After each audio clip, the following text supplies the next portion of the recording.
Cyber crime police સ્ટેશનમાં એક ગુનો નોંધવામાં આવ્યો હતો ફ્લિપકાર્ટ ઇન્ડિયા પ્રાઇવેટ લિમિટેડ દ્વારા.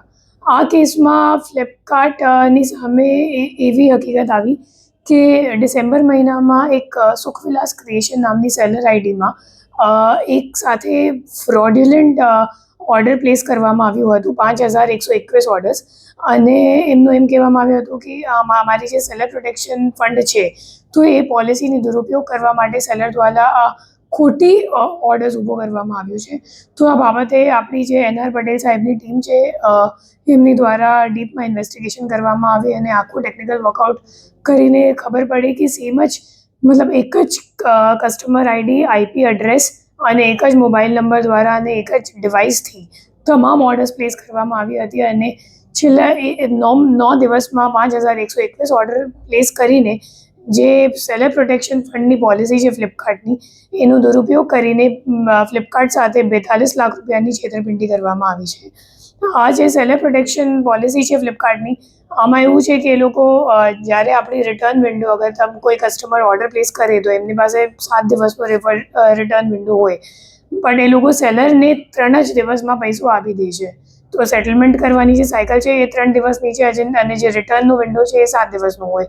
તો એમાં જે આપણો મુખ્ય આરોપી છે આશફ, તો એમને આ જે પોલિસી છે એમને દુરુપયોગ કરીને તમામ ઓર્ડર્સ 5121 ઓર્ડર્સ કેશ ઓન ડિલિવરીનો ઊભો કરીને 3 દિવસમાં પેમેન્ટ લઈ લીધું અને ચોથા દિવસમાં તમામ ઓર્ડર્સને કેન્સલ પણ કરી દીધું. અને કેન્સલ કરવાથી જે ફ્લિપકાર્ટ છે એમને પોતાનું પૈસા નથી મળ્યું, પણ એમને ફ્લિપકાર્ટથી 42 લાખ રૂપિયા જે ઓર્ડરનું હતું એ તમામ મળી ગયું. આ સમગ્ર ઘટના જ્યારે સામે આવી તો ફ્લિપકાર્ટ દ્વારા એપ્રિલ મહિનામાં આ જે સેલર છે એમને બ્લેકલિસ્ટ કરવામાં આવ્યું હતું અને અહીંયા ફરિયાદ નોંધાવવામાં આવી હતી. તો આ તપાસમાં આવું સામે આવ્યું છે કે જે આશફ છે એમની સાથે આ 4 અન્ય આરોપી આમાં સંડોવાયેલ છે.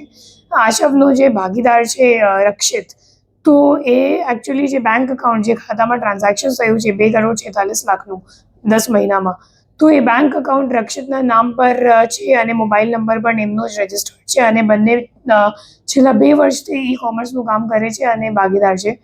ત્રીજો જે માણસ છે એમનું નામ છે ભૌતિક ઠુંબર, અને જે ખોટો ઓર્ડર ઊભો કરવા માટે આશવે જેનું હેલ્પ લીધું, મદદ લીધી, તો એ ભૌતિક ઠુંબર છે.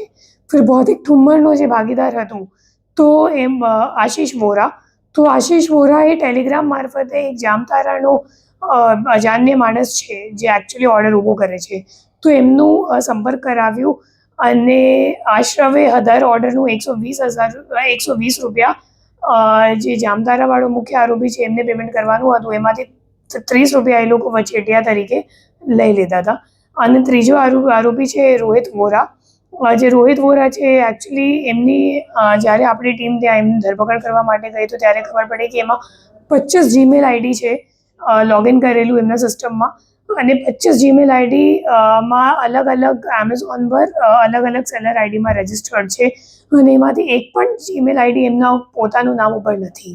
તો એ લોકો મોટું રેકેટ ચલાવે છે ઈ-કોમર્સ જે કંપનીઝ છે એમને છેતરવા માટે.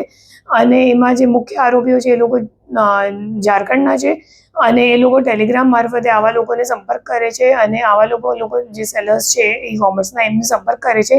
ખોટી સેલર આઈડી પણ વેચે છે, કેમ કે એકવાર અગર ઈ-કોમર્સ વેબસાઇટમાં એ લોકો બ્લેકલિસ્ટ થઈ જશે તો પછી એમને બીજી સેલર આઈડીની જરૂરિયાત પડશે. તો એ મુજબ આખું રેકેટ ચાલે છે જેમાં જે સેલર્સ છે એ પણ સંડોવાયેલ છે, જે ઓર્ડર્સ પ્લેસ કરનાર છે એ લોકો ઝારખંડમાં છે અને વચ્ચે વચેટિયાઓ છે જે લોકો સંપર્ક કરાવે છે.